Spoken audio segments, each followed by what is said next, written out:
If you're a coach, you've been lied to, and all these gurus have been telling you to sell outcomes instead of programs. But I'm going to tell you why defining outcomes fails this time.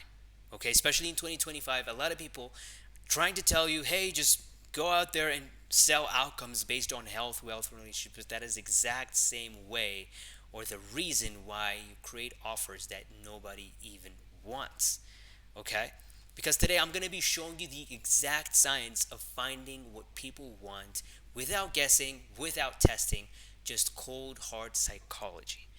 By the way, this has helped coaches like you 10x their sales by breaking this one rule. So, what is this exact thing that makes your offers super, super attractive for any kind of market at any time? Okay. I'm going to be outlining five important concepts here, okay, that are going to help you in crafting these exact outcomes that any market is going to want, okay, instead of blending in with everyone, just giving generic outcomes, okay? So, first things first is you want to understand the competitor landscape, okay? Because that is literally the most important thing. That is why this method is not going to make you have to, test or guess anything. Because when you understand the competitive landscape, then you know exactly what is working and why it's working. So if your market is saturated with make money, let's say offers or maybe get fit offers, then they're probably not looking for those kinds of offers anymore. Okay? You want to give them the unsophisticated outcomes, the outcomes that no one is even talking about. Okay? Because that is the little thing that they want. Even if they don't say that they want it, they want the unsophisticated outcome because they've been burned before. Okay, I'm going to give you an example for this, but before that, let's go to the second point because that is very important. And so this is on defining your unsophisticated outcomes. How do you do that? Okay, because you've been told by these gurus that people don't buy programs, they buy outcomes, right? But when you try to sell outcomes to a sophisticated market, that it's not going to work, it's going to flop because sophisticated markets do not buy outcomes, they buy mechanisms instead, right? So this is how you literally can carve an entire market in just days to weeks. This is how those big coaches are doing this. That's how they're literally just able to run up an offer within just a few days. Okay? So let me give you two examples for this. Okay? Let's say you're a lead gen offer. So your job isn't to sell wealth, it's to sell land 3 deals in 10 days without cold emails, right? Because for the sophisticated buyer, you're not going to sell him wealth because he's already made the connection in his brain that wealth equals cash flow equals customers equals deals. Okay, it's very important to understand that because you want to meet the customer where he is. Let me give you another example from the previous one.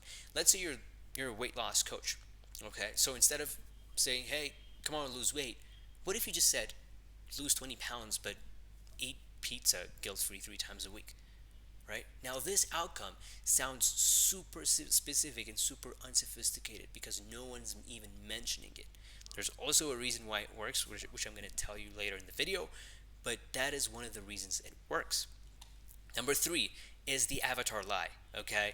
I know a lot of people are going to disagree with this. It's going to ruffle a lot of feathers, but I'm going to say it anyways. You shouldn't focus on avatars. Now, I have a reason why I'm saying this, right? Because avatars do not buy, journeys do. What do I mean by that? So, an avatar is just a snapshot of a person, it's just a description of a person, okay? But that is not going to help you in qualifying that person or helping that person because you want a person that you're going to help is a person that you're going to divert from motion. So how can you divert someone who's not in motion? That is why I say journey, right? So when you focus on avatar journeys instead, you are defining the avatar plus you're adding this line of motion to that avatar so that you can basically help them divert their vehicle so that they can get their desired outcomes because that is what you're doing, correct? So that is literally how you can get qualified leads who are ready to work with you, okay? Because you want leads in motion because leads in motion take action, okay? For example, if your client is just a busy mom, then hate to break it to you, but that's useless. Instead, if she's a busy mom who's already tried five different diets and just wants to eat normally, now you're speaking her language. Now she's interested because you're also outlining her journey, her past, and her future goals as well. Then she is more basically inclined to listen to you. Okay, keep that in mind. Very important one. Now, the sauce, the mechanism. So, how do I create a good mechanism? How do I create a mechanism that can literally pierce through any sophisticated market? Okay, because sophistication, as much as people like to shit on it, it's actually a good thing. It's telling you that there's something working in this market. Okay, so there are six parts to a great mechanism. I'm going to be outlining exactly what these six parts are, and you can literally just see how these big coaches that you think in your space are using these six pointers to create their mechanisms and pierce through any market. Okay, 99% of them, I guarantee, are using at least five of the six that I'm about to show you. Let's go to the first one.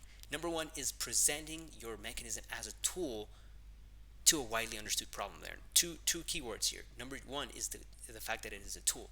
Now, the reason why you want to make it a tool is because it lowers the sales resistance within people. Okay, it externalizes the tool from you. Okay, so that creates this lowered sales resistance in the brains of your prospects. Number two is that it is a widely understood problem. So the mechanism is always a solution, and that solution, if it's not tied to a widely understood problem, then no one's actually going to resonate with it. Number one, very, very important key point here, okay? Number two is that it handles the number one objection that people have when they're trying to go to their outcomes. Because leads in motion have most probably tried other things in the past before to achieve the outcome that you're promising. Now, because they've tried and they're not basically at their outcome, their desired outcome, they must have experienced something bad, something that doesn't work. Okay? And now that becomes an objection when they're trying to overcome, any kind of solution or, buy any kind of solution. That is why you need to understand what is the number one objection, what is the most common objection, and you should be able to handle that objection within the name of the mechanism, which makes it super, super powerful. Number three is that it is unique. This should go without saying, right? Number four is also a very important one, time sensitive. Okay, the reason why this is super powerful is because your sales process should be answering the most important question in the prospect's brain, which is why now? And if you don't give people a reason to act now or a reason to believe in your mechanism now, they're not going to believe in it any sooner. Okay? That is why you need to frame your mechanism as this limited time window of opportunity to solve that problem, that widely understood problem. Number five is that it uses their language. A lot of people trip this up. So they learn on whatever course or whatever program that they need to come up with a mechanism, and they get excited and come up with this weird name. Okay, I'm gonna tell you some guy. He's a lead gen guy, and he tried to use this weird name that didn't actually work for him. You might I'm not gonna name any names, but he used to call it the Black Ops acquisition method, right? And so it sounds cool, and I'm pretty sure if I asked him, hey, what's that mechanism like? That sounds cool. He would be, ecstatic to actually explain it to me. But in all honesty, I literally do not care because it's just too confusing, right? I just don't know what he means, right? So there is a difference between being curious and incomprehension or not getting it. Okay, and the difference between the two is that when someone is not understanding or when there's incomprehension, the knowledge gap, right? The knowledge gap is a big gap, right? And when that exists, then people, instead of closing that gap, people would just say, never mind, right? And that is where you lose leads. Instead, you want to make them curious, and curiosity is created when you have little or a very narrow knowledge gap, which gives people the idea of, hey, I can get this just one information or 3-second information and close that gap, right? And that is why you need to understand the difference between uh, something unique or curiosity, and incomprehension. That is why you need to use people's language. Black Ops acquisition is not my language. If I was, his ICP, I would not understand what he means by that. I would need a whole lot explanation to understand what that is. But that guy was smart enough to understand this and changed the name of his mechanism to use their language, right? And so he changed it to ethically stealing leads from your competitors, right? Now, for his ICP, that is 100% comprehensible, right? It just makes sense. Like, I know what every word means. It's just one little component that I have just a question on. How, right? And that is the knowledge gap. You see how small that knowledge gap is? That is why it's important to use people's language, yet keep it curious, curiosity inducing or unique. Okay? Number 6 is that it should be legitimized. This also shouldn't go without being said, because a lot of people are coming up with mechanisms left and right and people don't even know which one to believe. I'm going to tell you a trick how to do this. You break the literal mechanism down. Okay, what do I mean by this? So you have your mechanism up top, and then you divide that into 3 micro components. On those micro components should directly correlate with the problem that that mechanism solves, right? And when there's this just tandem connection between the problem and the micro mechanisms, then it becomes super legitimized. Okay, it's just like feet to the body. Does that make sense? So I again challenge you to check these boxes for your competitors who are doing exceptionally well, and you can see you're going to see that they're using at least 5 of the 6 here.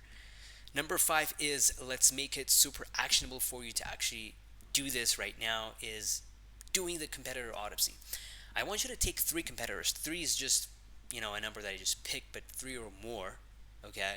Then list their promised outcomes that they promise, and then ask yourself, or ChatGPT, what is the unspoken problem behind these mechanisms? That is very important, because once you find that unspoken problem, then you have a gold mine.